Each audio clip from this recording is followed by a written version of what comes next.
నమస్తే, welcome to AV news. ముందుగా headlines.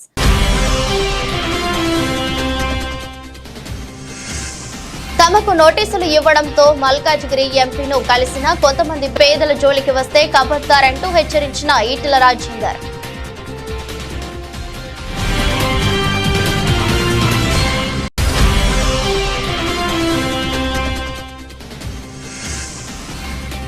KCR farm house కు చేరుకున్న ఎమ్మెల్సీ కవిత ఘన స్వాగతం పలికిన పార్టీ శ్రేణులు, అభిమానులు.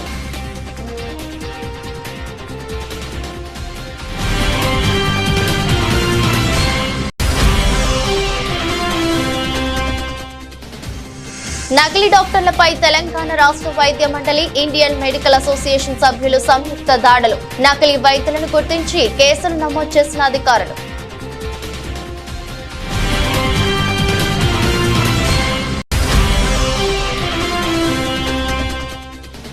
టీడీపీ ఎమ్మెల్యే భార్య పుట్టినరోజు వేడుకల్లో పోలీసులు షాకోస్ నోటీసులతో జలకిచ్చిన ఎస్పీ. అధికారిక హోదా లేకుండా వేడుకల్లో పాల్గొనడంపై ఎస్పీ ఆగ్రహం.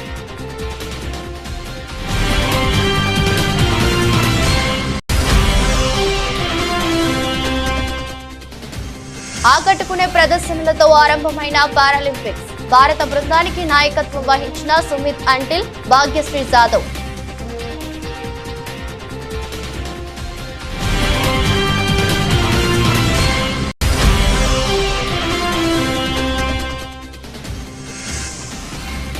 మార్కెట్లలో ఒడిదుడుకులు. ఫ్లాట్ గా స్టాక్ మార్కెట్ సూచీలు.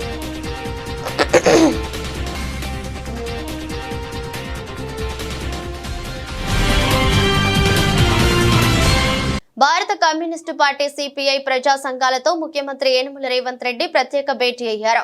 జూబ్లీహిల్స్ లోని వారి నివాసంలో సిపిఐ రాష్ట్ర కార్యదర్శి, కొత్తగూడెం శాసనసభ్యులు కూనంనేని సాంబశివరావు సమక్షంలో ఈ ప్రత్యేక భేటీని ముఖ్యమంత్రి ఏర్పాటు చేశారు. ఈ సందర్భంగా సిపిఐ ప్రజా సంఘాలతో రాష్ట్రంలో ఉన్నటువంటి ముఖ్యమైన సమస్యలపై సిపిఐ అనుబంధ ప్రజా సంఘాల నాయకులతో ముఖ్యమంత్రి చర్చించారు. ఈ సందర్భంగా ప్రజా సంఘాల నాయకులు వారికి వినతి పత్రాలు అందించారు.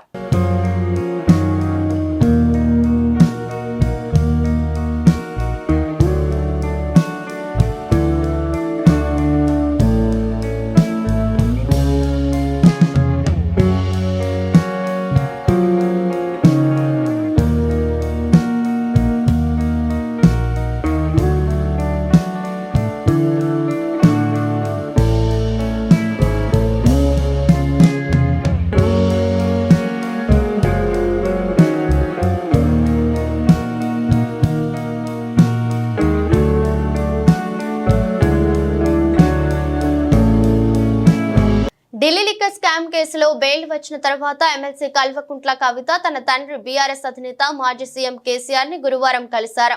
హైదరాబాద్ నుంచి ఉదయాన్నే బయలుదేరిన ఆమె సిద్దిపేట జిల్లా ఎర్రవల్లిలో ఉన్న ఫామ్ హౌస్ కి చేరుకున్నారు. ఆమె వెంట భర్త అనిల్, కుమారుడు కూడా ఉన్నారు. ఆమెకు కేసీఆర్ కుటుంబ సభ్యులు ఆత్మీయ స్వాగతం పలికారు. కవితకు బెయిల్ రావడంపై కేసీఆర్ హర్షం వ్యక్తం చేశారు. కేసీఆర్ కవితను చూసిన వెంటనే ఆమెను హత్తుకున్నారు. ఈ సందర్భంగా ఇరువురు భావోద్వేగానికి లోనయ్యారు. అనంతరం ఆమె కేసీఆర్ పాదాలకు నమస్కరించారు. ఓవైపు అసెంబ్లీ ఎన్నికల్లో పరాజయం పాలవడం, మరోవైపు కవిత అరెస్ట్, ఇంకోవైపు లోక్సభ ఎన్నికల్లో 0 సీట్లకు పరిమితం కావడంతో బీఆర్ఎస్ శ్రేణులు నిరాశలో మునిగిపోయాయి. అయితే చాన్నాళ్ల తర్వాత కేసీఆర్ ముఖంలో ఇవాళ ఉత్సాహం, సంతోషం కనిపించిందని ఆ పార్టీ నేతలు అంటున్నారు. కవితను అక్రమంగా నిర్బంధించారని, చివరికి సత్యమే గెలిచిందని చెబుతున్నారు. కవిత రాకతో ఎర్రవెల్లిలోని కేసీఆర్ నివాసం కోలాహలంగా మారింది. పేదలకు నోటీసులు ఇచ్చారని రేవంత్ రెడ్డి, వీళ్ళ జోలికి వస్తే కబడ్దారని ఎంపీ ఈటెల రాజేందర్ ఫైర్ అయ్యారు. ప్రొఫెసర్ నాగేశ్వర్ లాంటి వాళ్లకు ఒక్క ఎన్కన్వెన్షన్ మాత్రమే కనిపిస్తుంది. ఈ పేదలకు ఎందుకు నోటీసులు ఇచ్చినట్టు? ఈ పేదలు మీ మేధావులకు కనిపించడం లేదా? సోషల్ మీడియాలో ట్రెండింగ్ చేసేవారు ఈ పేదలను కూడా చూపించండి. 60 గజాల్లో ఇల్లు కట్టుకున్న వారి జోలికి వస్తే కబర్దారని మీడియా ఎదుట హెచ్చరించారు. హస్మత్పేట, బోయిన్ చెరువు చుట్టూ ఉన్న పేదలకు నోటీసులు ఇవ్వడంతో వారి వాళ్ళ ఇళ్లలో పరిశీలించిన ఈటెల వాళ్ళ దగ్గరికి వచ్చి భరోసా ఇచ్చారు. పెద్దవాళ్ళు నివసించే ప్రాంతం కాదు ఇది, సామాన్యులు పేదవాళ్ళు నివసించే ప్రాంతం. ఈ మధ్య హైడ్రా వచ్చిన తర్వాత ఎవరు ఏ పార్టీ వాళ్ళు కానీ ఏ నాయకులు కానీ చెర్లు ఉండకూడదని, చెర్లలోకి వచ్చే కాలువలు వాగులు ఉండకూడదని కోరుకుంటోళ్ళు కాదు. చెర్లు ఉండాలని, చెర్లల్లో నీళ్లు మంచిగా ఉండాలని, మంచి భూగర్భ జలాలు ఉండాలని, మంచి ఎకలాజికల్ బ్యాలెన్స్ ఉండాలని కోరుకుంటుంది. కానీ ఇక్కడ ఈ రేవంత్ రెడ్డి గారు ఇవాళనే రాష్ట్రం ఏర్పడ్డట్టుగా, ఇవాళనే వారే ముఖ్యమంత్రి మొట్టమొదటి అయినట్టుగా వారు చేస్తున్న ప్రకటన చూస్తూ ఉంటే ఇలా బాధ అనిపిస్తూ ఉంది. 1956 1956 నుంచి వెళ్ళి ఇవాటి వరకు అనేక ముఖ్యమంత్రులు వచ్చిపోయింది. ఈ రాష్ట్రంలో 70 సంవత్సరాల కాలం పాటు దాదాపు 17 సంవత్సరాలు తెలుగుదేశం పార్టీ పాలించింది. 10 సంవత్సరాల కాలం పాటు టీఆర్ఎస్ పార్టీ పాలించింది. 9.5 సంవత్సరాలు టీఆర్ఎస్ పార్టీ పాలించింది. అంటే వాళ్ళు ఒక 17 సంవత్సరాలు, వీళ్ళు ఒక 9.5 సంవత్సరాలు తీసేస్తే 40-44 సంవత్సరాల కాలం పాటు ఈ రాష్ట్రాన్ని పాలించిన పార్టీ కాంగ్రెస్ పార్టీ. ఇవాళ అంతకుముందున్న ముఖ్యమంత్రులు, అంతకుముందు ఉన్నటువంటి అధికారులు ఇవన్నిటి మీద రిపోర్ట్ తీసుకొచ్చి పేదల ఇళ్లకు విఘాతం కలగని పద్ధతులలో చెరువులకు కట్టలు పోసి చెరువులకు సంబంధించినటువంటి నీళ్ళన్నీ కూడా బయటికి వెళ్ళిపోయే మార్గాలు వెతికిన తర్వాత ఇవాళ వచ్చి ఏదో ఇన్కన్వెన్షన్ కూలగొడుతున్నా అని చెప్పి సోషల్ మీడియాలో పెట్టించుకొని పేరు తెచ్చుకొని ప్రయత్నం చేస్తున్నారు. కానీ చాలామంది తెలియని అంశం ఏంటంటే కొట్టేదో ఒకటో రెండో పెద్దోళ్ళే కానీ నోటీసులు ఇచ్చి 100 మందికి నోటీసులు ఇచ్చింది మాత్రం పేదవాళ్ళకు. ఈ నోటీసులు వచ్చిన తర్వాత పేదవాళ్లకు కంటి మీద కునుకు లేదు. వాళ్ళు కార్పొరేటర్ దగ్గర పోతారు, వాళ్ళు ఎమ్మెల్యే గారి దగ్గర పోతారు, వాళ్ళు ఎంపీ గారి దగ్గర పోతారు. ఇక్కడ పంచాయతీ పార్టీల పంచాయతీ కాదు, ఇక్కడ పంచాయతీ పేదోళ్లకు సంబంధించిన ఇళ్ళ పంచాయతీ. ఇవాళ నేను మొన్ననే చెప్పిన ప్రెస్ మీట్ పెట్టి, సరే మీరు హైడ్రా పేరిట మీరు ఏం నడుపుతుందో నాకు తెలియదు, కానీ దీన్ని డ్రామా అని అంటున్నారు. గతంలో కూడా వేరే ప్రభుత్వాలు వచ్చినప్పుడు కూడా గిట్నే డ్రామా చేసిండ్రు. మళ్ళీ వాళ్ళు దాని వెనుక ఏం జరిగిందో మాకు తెలుసు. కానీ ఇవాళ మీరు వచ్చి ఈ హైడ్రా పేరిట డ్రామాలు చేసి పేదల గుడిసెలను, పేదల ఇళ్లను కూల్చేసే ప్రయత్నం చేస్తే ఖబర్దార్ అని చెప్పి ఇప్పటికే హెచ్చరిక చేసినాం మేము. చిత్తూరు జిల్లా ప్రాధికార సంస్థ అభివృద్ధికి తన వంతు సహాయ సహకారాలు అందజేస్తానని చిత్తూరు ఎంపీ దగ్గుమల్ల ప్రసాదరావు తెలిపారు. గురువారం ఉదయం చిత్తూరు జిల్లా క్రీడా ప్రాధికార సంస్థ మైదానంలో జాతీయ క్రీడా దినోత్సవం ఘనంగా నిర్వహించారు. ముఖ్య అతిథిగా పాల్గొన్న ఆయన మాట్లాడుతూ హాకీ ప్లేయర్ ధ్యాన్ చంద్ పుట్టినరోజును జాతీయ క్రీడా దినోత్సవంగా జరుపుకుంటున్నామని, చదువుతో పాటు ప్రతి ఒక్కరూ క్రీడల్లో కూడా ఆసక్తి కనబరచాలని, నేటి యువ క్రీడాకారులే రేపటి మరో ధ్యాన్ చంద్ కాగలరని తెలిపారు. క్రీడా ప్రాధికార సంస్థలో కోచ్ల ఏర్పాటుకు, మరిన్ని అభివృద్ధికి ఎంపీ నిధుల నుండి సహాయ సహకారాలు అందజేస్తామన్నారు. అనంతరం పలు క్రీడా పోటీల్లో గెలుపొందిన విజేతలకు బహుమతుల ప్రదానం చేశారు.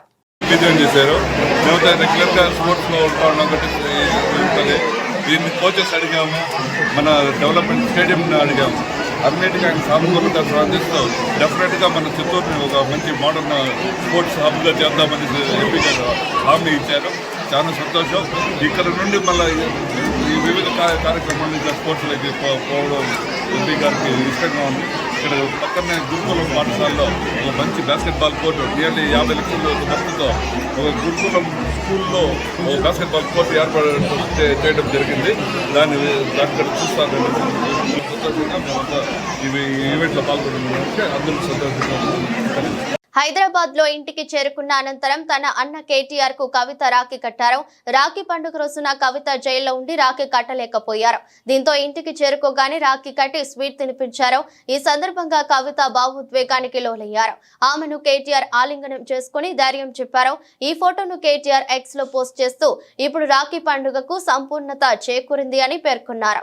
కవితను ఇంటి వద్ద కలిసిన వారిలో పార్టీ ఎమ్మెల్యేలు పల్లా రాజేశ్వర్ రెడ్డి, పాడి కౌశిక్ రెడ్డి, ముఠా గోపాల్, మాజీ మంత్రులు ఎర్రబెల్లి దయాకర్ రావు, సత్యవతి రాథోడ్, మాజీ ఎమ్మెల్యే బాల్క సుమన్, పద్మా దేవేందర్ రెడ్డి, బీఆర్ఎస్ నాయకులు, జాగృతి నాయకులు, జీహెచ్ఎంసీ కార్పొరేటర్లు, భారత జాగృతి నాయకులు ఉన్నారు. కవిత హైదరాబాద్ రాక సందర్భంగా ఫైటర్ కు స్వాగతం అంటూ నగరం మొత్తం కవిత ఫ్లెక్సీలు, బ్యానర్లు, హోర్డింగ్లను ఏర్పాటు చేశారు. ప్రకాశం జిల్లా దర్శిలో ఆమె ప్రజా ప్రతినిధి కాదు, ప్రభుత్వ అధికారి కూడా కాదు. అయినా ప్రభుత్వ కార్యాలయాలను తనిఖీ చేయడమే కాకుండా ఏకంగా ప్రభుత్వ ఆసుపత్రి సూపరింటెండెంట్ కుర్చీలో కూర్చొని అధికార దర్పం ప్రదర్శిస్తోంది. ప్రకాశం జిల్లా దర్శిలో టీడీపీ తరపున ఎమ్మెల్యే అభ్యర్థిగా పోటీ చేసి ఓటమి పాలైన గట్టిపాటి లక్ష్మి నియోజకవర్గానికి తానే ఎమ్మెల్యే అయినట్లుగా ప్రవర్తిస్తున్నారు. ఆమె ఏకంగా దర్శి ప్రభుత్వ ఆసుపత్రిలో తనిఖీలకు వెళ్లి అక్కడి ఫైళ్లను పరిశీలించారు. అంతటితో ఆగకుండా నేరుగా సూపరింటెండెంట్ కుర్చీలో కూర్చొని సూపరింటెండెంట్ పెసెంట్ లా ఎదురు కుర్చీలో మరో 2 డాక్టర్లను నిలబెట్టి మాట్లాడారు. సూపరింటెండెంట్ సైతం ఆమె ముందు చేతులు కట్టుకుని మరీ అపార విధేయతను చాటుకున్నారు. ఆమె ముందు సూపరింటెండెంట్ ఇలా సాగిలపడటం చూసిన ఆసుపత్రి సిబ్బంది, అధికారులు విస్తుపోయారు. సంగారెడ్డి జిల్లా పటాన్చేరు నియోజకవర్గం ఆర్సీపురం పటాన్చేరు డివిజన్ లో మేయర్ గద్వాల విజయలక్ష్మి పర్యటించారు. ఆర్సీపురం పరిధిలోని రాయి సముద్రం చెరువు, పటాన్ చెరువు డివిజన్ పరిధిలోని సాకి చెరువులను మేయర్ గద్వాల విజయలక్ష్మి పరిశీలించారు. వారితో పాటు ఆర్సీపురం కార్పొరేటర్ పుష్ప నాగేష్ యాదవ్, పటాన్ చెరువు కార్పొరేటర్ మెట్టు Kumar Yadav, Serilingampally zonal commissioner irrigation అధికారులు పాల్గొన్నారు. వినాయక నిమజ్జనానికి అన్ని ఏర్పాట్లు చేయాలని, ఎలాంటి ఇబ్బందులు ఏర్పడకుండా చెరువులోని గుర్రపు డెక్కాను తీసివేసి చెరువులను సుందరీకరించాలని, పనులు వేగవంతం చేయాలని అధికారులను జోనల్ కమిషనర్ ను ఆదేశించారు. ఈ సందర్భంగా పటాన్చేరు డివిజన్ కార్పొరేటర్ మెట్టు కుమార్ యాదవ్ స్థానికంగా దోషం చెరువు పూర్తిగా కబ్జా అయిందని, ఇరిగేషన్ అధికారులు పూర్తిగా నిర్లక్ష్యం చేస్తున్నారని మేయర్ కు ఫిర్యాదు చేశారు. మేయర్ ఇరిగేషన్ అధికారులకు ఇలాంటివి పునరావృతం కాకుండా చూడాలని, కమిషనర్ సురేష్ ను దగ్గరుండి పర్యవేక్షించాలని ఆదేశించారు. ఈరోజు వినాయక చవితి సెలబ్రేషన్స్ ఉత్సవాల గురించి మీ అందరికీ తెలుసు. 10 రోజులుగా ఈ ఉత్సవాలు జరుపుకోబోతున్నాం మనము. అయితే 7th నుంచి కూడా 17th వరకు ఏమేమి ఏర్పాట్లు జిహెచ్ఎంసీ తరఫున కానివ్వండి, అన్ని డిపార్ట్మెంట్స్, వాటర్ డిపార్ట్మెంట్ కానివ్వండి, ఎలక్ట్రిసిటీ డిపార్ట్మెంట్ కానివ్వండి, అన్ని డిపార్ట్మెంట్స్ జిహెచ్ఎంసీ సమన్వయంగా పోతూ, అంటే ఈరోజు చెరువులు అంటే ఎక్కడైతే మనము వినాయక నిమజ్జనాలు అవుతున్నాయో ఆ ప్లేసెస్ చూడడానికి రావడం జరిగింది. ఈరోజు శేర్లింగంపల్లి జోన్ లోపల ఎన్నైతే చెరువులు ఉన్నాయో, మరి దాంట్లోపల పక్కన మనం బేబీ పాండ్స్ ఏవైతే కట్టామో అవన్నీ కూడా మనం ఇన్స్పెక్ట్ చేయడం జరిగింది. అండ్ జోనల్ కమిషనర్ గారు కానివ్వండి, అండ్ మరి కార్పొరేటర్ ఇక్కడ మెట్టు కుమార్ గారు కానివ్వండి, పుష్ప గారు కానివ్వండి, అండ్ ఇతర కార్పొరేటర్లతో కూడా మేము అందరితో ఒక మీటింగ్, అంటే అందరు కూడా నాతో రావడం, ఈరోజు మార్నింగ్ రావడం జరిగింది. వాళ్ళతో సహా మేము ఇన్స్పెక్ట్ చేస్తూ వాళ్ళ ప్రాబ్లమ్స్ ఏంటి, ఇక్కడ ఎన్ని వినాయకులు, ఒక్కొక్క చెరువులో ఈ బేబీ పాండ్స్లో ఎన్ని వినాయకులు నిమజ్జనం అవబోతున్నాయి, దానికి కావాల్సిన ఏర్పాట్లు జిహెచ్ఎంసీ ఏ ఏర్పాట్లు కావాలన్నది మేము కార్పొరేటర్ల ద్వారా మేము తెలుసుకుని వాళ్ళకి ఏవైతే కావాలో అవన్నీ కూడా మేము ఏర్పాటు చేయాలని వెరీ క్లియర్గా మా entire GHMC team, zonal commissioner కానివ్వండి, డీసీ గారు కానివ్వండి, ఎలక్ట్రిసిటీ డిపార్ట్మెంట్ కానివ్వండి, వాటర్ డిపార్ట్మెంట్ కానివ్వండి, అందరికీ కూడా ఇన్స్ట్రక్షన్స్ ఇవ్వడం జరిగింది క్లియర్గా. సో అన్నీ ఇప్పుడు చూసినట్టయితే ఆల్రెడీ వర్క్ ప్రాసెస్ లోపల అవుతున్నాయి. ఇక్కడ ఎక్కువ కంప్లైంట్స్ ఏంటంటే మీరు గుర్రపు డెక్కలు అని అంటున్నారు.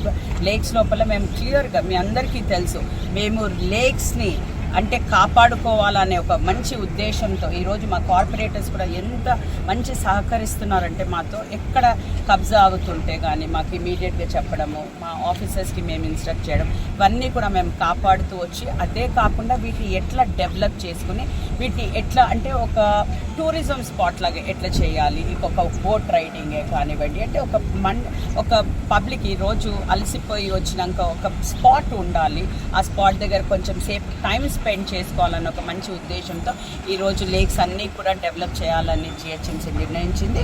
కొన్ని సిఎస్ఆర్ ఫండ్స్ కింద కానివ్వండి, కొందరు బిల్డర్స్ త్రూ మేము మాట్లాడుతున్నాము. సో ఇవన్నీ కూడా డెవలప్ చేయడం జరుగుతుంది. ముఖ్య ఉద్దేశం ఏంటంటే వినాయక నిమజ్జనం పైన మోర్ కాన్సన్ట్రేట్ చేసి ఇవన్నీ కూడా సాఫీగా పబ్లిక్కి ఎట్లాంటి ఇబ్బందులు లేకుండా, ఎప్పుడైతే వాళ్ళు నిమజ్జనంకి వస్తారో ఎట్లాంటి ఇబ్బంది లేకుండా సాఫీగా నిమజ్జనం జరుపుకోవాలనేసి మేము ఈరోజు ఇన్స్పెక్ట్ చేయడం జరిగింది. కిర్లంపూడి మండలం జగపతి నగరం గ్రామంలో వెలిసిన పైడితల్లి అమ్మవారి జాతర మహోత్సవాల్లో భాగంగా గురువారం అమ్మవారిని జగ్గంపేట శాసనసభ్యులు జ్యోతుల నెహ్రూ దర్శించుకున్నారు. అమ్మవారిని దర్శించుకునేందుకు వచ్చిన జ్యోతుల నెహ్రూకు ఆలయ కమిటీ సభ్యులు, టీడీపీ నాయకులు ఘన స్వాగతం పలికారు. అనంతరం జ్యోతుల నెహ్రూను ఘనంగా సత్కరించారు.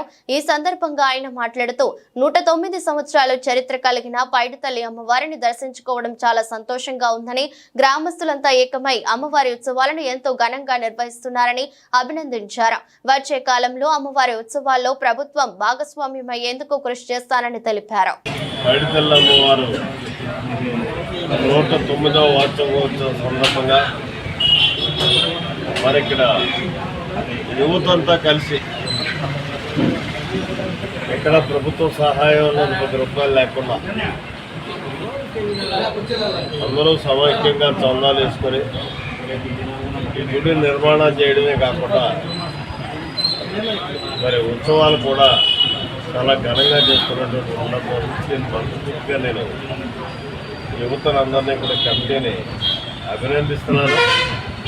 అలాగే ప్రభుత్వ సహకారం లేకుండా జరిగింది అనకుండా ఉండే విధంగా నేను చేస్తానని కూడా ఈ సందర్భంగా మాట్లాడుతున్నాను. తూప్రాన్ పురపాలక పరిధిలో గృహ వాణిజ్య దుకాణాల పన్నులు బీఆర్ఎస్ ప్రభుత్వ హయాంలోనే పెంచడం జరిగిందని మున్సిపల్ చైర్మన్ మామిళ్ల జ్యోతి, వైస్ చైర్మన్ నందల శ్రీనివాసులు పేర్కొన్నారు. కాంగ్రెస్ ప్రభుత్వంపై బురద చల్లడంతో పాటు మున్సిపల్ ప్రజలను తప్పుదోవ పట్టించేందుకు మాజీ చైర్మన్ రవీందర్ గౌడ్ కుయుక్తులు పన్నుతున్నారని వారు ఆగ్రహం వ్యక్తం చేశారు. పన్నులు తగ్గించాలని కౌన్సిల్ సమావేశంలో తీర్మానం చేసి ప్రభుత్వానికి పంపిన విషయం మాజీ చైర్మన్ కు తెలవకపోవడం ఆయన అవివేకానికి నిదర్శనమన్నారు. చేయడం జరిగింది. ఇక్కడ ఆఫీసు యొక్క విధులను అక్రమంగా ఆటంకం కలిగించడం జరిగింది. దానికి మేము వివరణ ఇస్తూ ఏంటంటే ఇప్పుడు తన మతి సున్నితం లేనట్టు బిహేవ్ చేస్తుంది. పచ్చకామెర్లు ఉన్నవాడికి ఎప్పుడు లోకమంతా పచ్చగా కనబడుతున్నట్టు ఇప్పుడు మేము చేస్తున్న అభివృద్ధిని తట్టుకోలేక జనాల్లో వచ్చిన మంచి ఒపీనియన్, మా మీద వచ్చిన మంచి ఒపీనియన్ తట్టుకోలేక ఇలాంటి ధర్నాలు ఏ విధంగా దూసుకెళ్ళాలి జనాల్లోకి, ఇన్ని రోజులు చేసిన జనాలు ఎట్లా మర్చిపోవాలి, నేను ఈ విధంగా పోతే మర్చిపోతారేమో అని ప్రజలను తప్పుదోవ పట్టించడానికి ఈ ప్రయత్నాలు మానుకో రవీందర్ గౌడ్, నువ్వు మానుకో. ఇట్లాంటి ఎవరు అమాయకులు లేరు. తూప్రాన్ ప్రజలు ఓపిక పట్టిరు కానీ అమాయకులు వారు.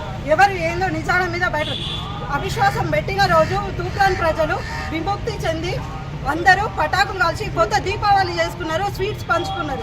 అదే నీ పడాన్పల్లినే నీ చుట్టే పటాకులు కాల్చి స్వీట్స్ పంచడం జరిగింది. అదొకటి గుర్తుపెట్టుకో. ఏదైనా ఉంటే కౌన్సిల్ అంత బాధ్యత గల మనుషుల సేవ చేయాలని మీకుంటే సక్రమంగా మీటింగ్లకు వచ్చి ప్రజల తరపున ప్రజలు మిమ్మల్ని ఎన్నుకున్నారు కదా, ఎన్నుకున్నందుకు సీట్లో మీ కౌన్సిల్ సీట్లో గురించి ప్రశ్నించండి. ప్రతి ఒక్కదానికి సమాధానం దొరుకుతుంది. పెద్దపల్లి జిల్లా పెద్దపల్లి రూరల్ మండలం నాగినేడు గ్రామంలో ప్రాథమిక వ్యవసాయ సహకార సంఘం అప్పన్నపేట ఆధ్వర్యంలో సొసైటీ సొంత నిధులతో 20 లక్షలతో గోదాం నిర్మాణానికి పెద్దపల్లి ఎమ్మెల్యే చింతకుంట విజయరమణారావు భూమి పూజ చేశారు.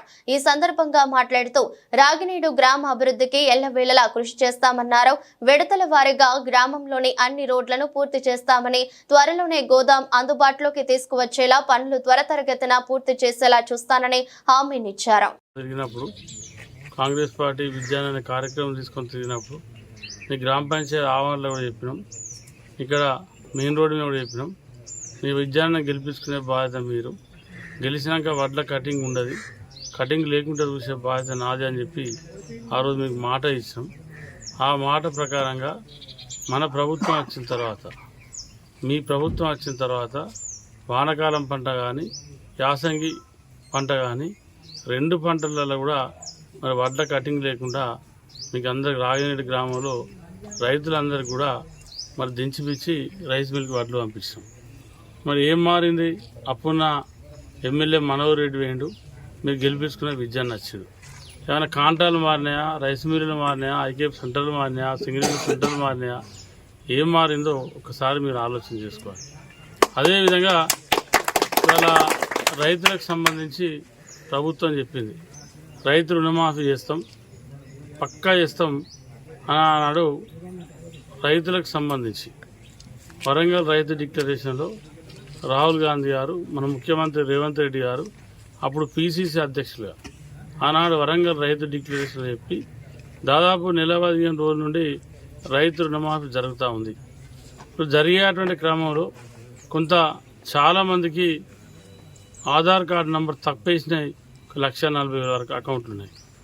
వాటితో పాటు రేషన్ కార్డు లేని 1,30,000 నుంచి 1,40,000 మధ్యలో అవి కూడా చాలామంది రైతులు ఉన్నాయి. తర్వాత 2 లక్షల పైన ఉన్నటువంటి రైతుల అకౌంట్లు అవి కూడా ఒక 5-6 లక్షల వరకు ఉన్నాయి. ఇవన్నీ కూడా ప్రభుత్వం చెప్తా ఉంది దశల వారీగా మేము రైతు రుణమాఫీ చేయడానికి ఈ ప్రభుత్వం సిద్ధంగా ఉంది. మంత్రి సీతక్క ఇచ్చిన హామీ ప్రకారం ఐకేపీ వివోఏలకు కనీస వేతనం పెంచాలని మహబూబాబాద్ వివోఏ అధ్యక్షులు నీలం కృష్ణవేణి డిమాండ్ చేశారు. మహబూబాబాద్ జిల్లా కేంద్రంలో సిఐటియు ఆధ్వర్యంలో ఐకేపీ వివోఏలు కలెక్టరేట్ ఎదుట నిరసన కార్యక్రమాన్ని చేపట్టారు. ఈ సందర్భంగా ఐకేపీ వివోఏ సంఘం అధ్యక్షురాలు మాట్లాడుతూ వివోఏల సమస్యలను గత ప్రభుత్వం విస్మరించిందని, కాంగ్రెస్ పార్టీ అధికారంలోకి రాగానే వివోఏల సమస్యలు పరిష్కరిస్తారని ఆశతో గెలిపించామని, కానీ కాంగ్రెస్ ప్రభుత్వం కూడా తమను విస్మరిస్తుందని ఆవేదన వ్యక్తం చేశారు. వివోఏలకు కనీస వేతనం 26,000, ఆరోగ్య ప్రమాద బీమాలను కల్పించడం, సిర్ప్ ఉద్యోగులుగా గుర్తించి ఐడి కార్డులు మంజూరు చేయాలని డిమాండ్ చేశారు. లేని ఎడల ఉద్యమాన్ని ఉధృతం చేసి కార్యాచరణ చేపడతామని హెచ్చరించారు.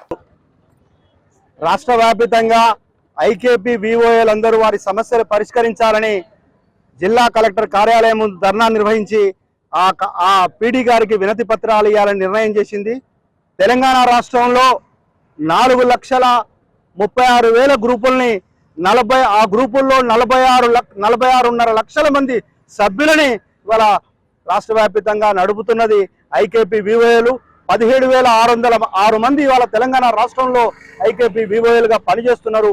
వాళ్ళ సమస్యల్ని పరిష్కరించడంలో గతంలో ఉన్న టీఆర్ఎస్ పూర్తిగా విఫలమైంది. కొత్తగా వచ్చిన కాంగ్రెస్ ప్రభుత్వం కూడా ఎన్నికల ముందు వాళ్ళ ఐకేపీ వివోఏలు శ్రమదోపిడికి గురవుతారు, వాళ్ళ సమస్యలు న్యాయమైన సమస్యలు, ఆ సమస్యల్ని పరిష్కరిస్తా అని చెప్పింది. కానీ ఇంతవరకు ఆ సమస్యల్ని పరిష్కరించడంలో ప్రభుత్వం ఏమాత్రం శ్రద్ధ చూపట్లేదు. అందుకోసమనే ఈ ప్రభుత్వానికి ఇవాళ ఈ సమస్యల పరిష్కారం విషయంలో చిత్తశుద్ధి లేదని చెప్పి ఇవాళ ప్రభుత్వం దృష్టికి తీసుకురావడం కోసం ఈరోజు తెలంగాణ రాష్ట్ర వ్యాప్తంగా అన్ని కలెక్టర్ కార్యాలయాల ముందు ధర్నాలు నిర్వహించి ఇవాళ వినతి పత్రాలు ఇవ్వాలనుకున్నాం. తర్వాత రాబోయే కాలంలో ఈ పోరాటాన్ని మరింత ఉధృతం చేస్తాం. ప్రధానంగా ఈరోజు ఇవాళ ఐకేపీ వివోఏలో పనిచేసే వాళ్ళు కనీస వేతనాన్ని 26,000 ఇవ్వాలని, అదేవిధంగా సెర్ఫ్ నుంచి వాళ్లకు ఐడెంటిటీ కార్డులు ఇవ్వాలని, అదేవిధంగా వాళ్లకు ఇవాళ ప్రమాద బీమా, అదే ఆరోగ్య బీమా కల్పించాలని, అలాగే వాళ్ళు సెర్ఫ్లో పనిచేస్తున్న సందర్భం గత ప్రభుత్వం హామీ ఇచ్చింది 5,000 రూపాయల వేతనం ఇస్తాం, అదేవిధంగా ఆ సమాఖ్యల నుంచి కూడా వేతనం, కానీ ఇవి అమలు కావడం లేదు. అందుకోసం ఇవన్నీ అమలయ్యేటట్లు ఇవాళ ప్రభుత్వం మీద ఒత్తిడి తీసుకురావడం కోసం ఈ పోరాటాన్ని ప్రారంభించినాం.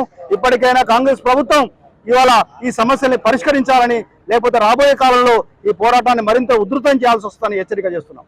తెలంగాణ వైద్య మండలి చైర్మన్ డాక్టర్ మహేష్ ఆదేశాల మేరకు టీజీఎంసీ తనిఖీ బృందం పెద్దపల్లి, సుల్తానాబాద్లలో నకిలీ అల్లోపతి వైద్యులు నిర్వహించి ఆసుపత్రులపై తనిఖీలు చేపట్టారు.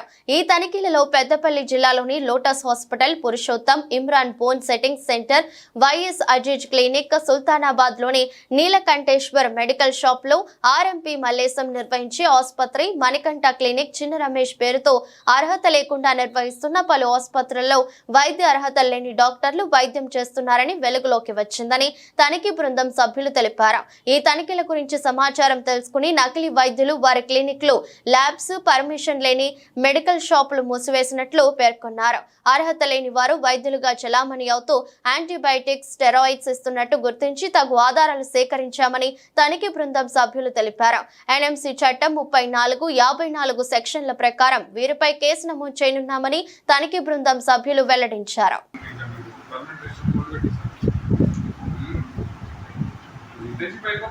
రిజిస్ట్రేషన్ చేసుకుని బయట ప్రాక్టీస్ చేయాలి. ఎవరు రిజిస్ట్రేషన్ ఎందుకు ఇస్తారా? ఎందుకు ఇస్తారు? ఇంటర్న్షిప్ చేయడానికి ఇస్తారు, అవసరం చేయడానికి ఇస్తారు. అవసరం అయిపోయాక తీసుకుపోయి అవసరం సర్టిఫికేట్ పర్మనెంట్ రిజిస్ట్రేషన్ చేసుకోవాలి. ఇది ఎప్పుడైపోయింది? 23 అయిపోయిందా? జిల్లాలో అయిపోయింది. అప్పుడే నువ్వు ప్రాక్టీస్ చేస్తున్నావు. లీగల్ కరెక్ట్ అయితే నీకు తెలుసా తెలియదా?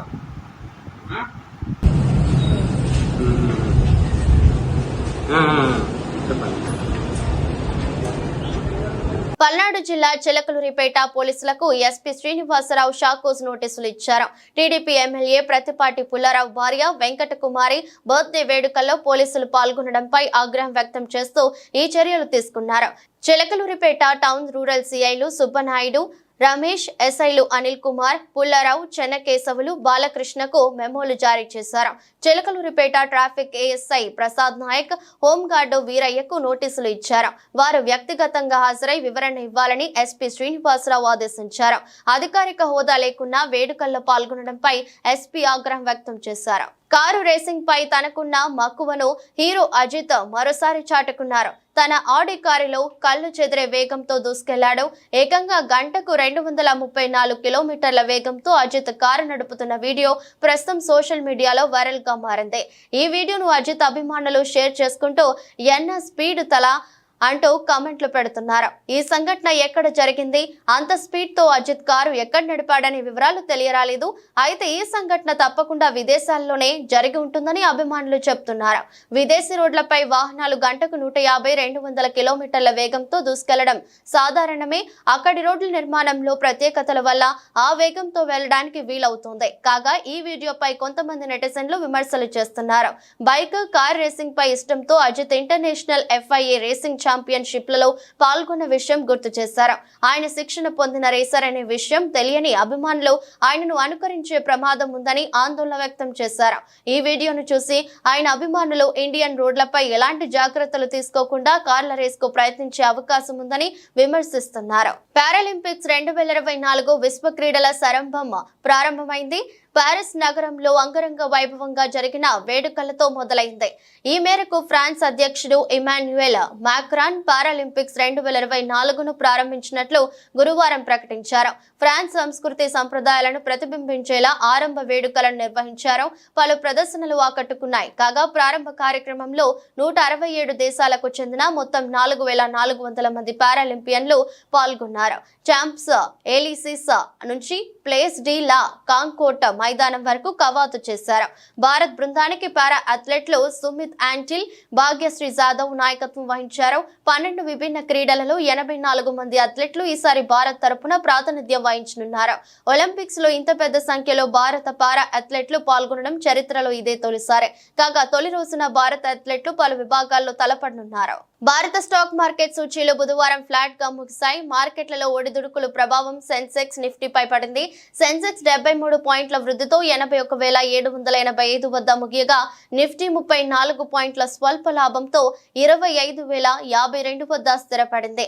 ఇవాల్టి ర్యాలీలో నిఫ్టీ ఓ దశలో జీవనకాల గరిష్టం 25,129 పాయింట్లను తాకింది. ట్రేడింగ్ లో ఐటీ, ఫార్మా, హెల్త్ కేర్ రంగాల షేర్లు లాభాలు అందుకోగా ప్రభుత్వ రంగ బ్యాంకులు, ఎనర్జీ, FMCG షేర్లు నష్టాలు మూటగట్టుకున్నాయి. Wipro, Bharti Airtel, IndusInd bank, Infosys, Sun pharma, Mahindra and Mahindra, Bajaj finance, JSW steel, HCL tech లాభాల బాటలో పయనించగా Asian paints, Maruti Suzuki, Nestle, Axis bank, UltraTech cement, SBI, Kotak Mahindra bank నష్టాలు చవిచూశాయి. వార్తలు ముగించే ముందు మరోసారి హెడ్లైన్స్.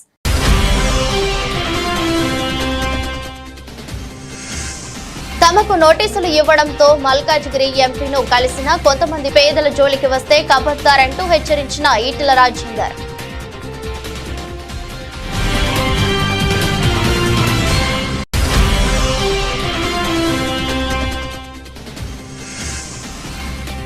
కేసీఆర్ ఫామ్ హౌస్ కు చేరుకున్న ఎమ్మెల్సీ కవిత ఘన స్వాగతం పలికిన పార్టీ శ్రేణులు, అభిమానులు.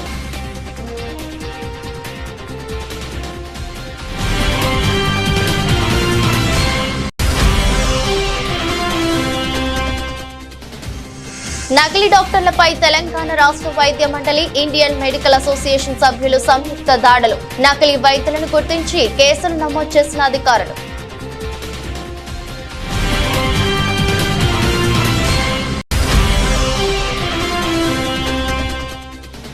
టీడీపీ ఎమ్మెల్యే భార్య పుట్టినరోజు వేడుకల్లో పోలీసులు షాకోస్ నోటీసులతో జలకిచ్చిన ఎస్పీ. అధికారిక హోదా లేకుండా వేడుకల్లో పాల్గొనడంపై ఎస్పీ ఆగ్రహం.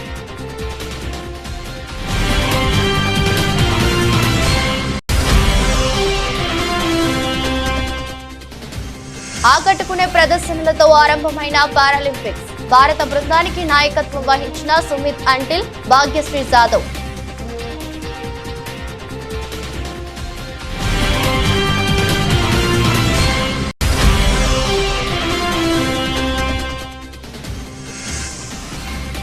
మార్కెట్లలో ఒడిదుడుకులు, ఫ్లాట్ గా స్టాక్ మార్కెట్ సూచీలు.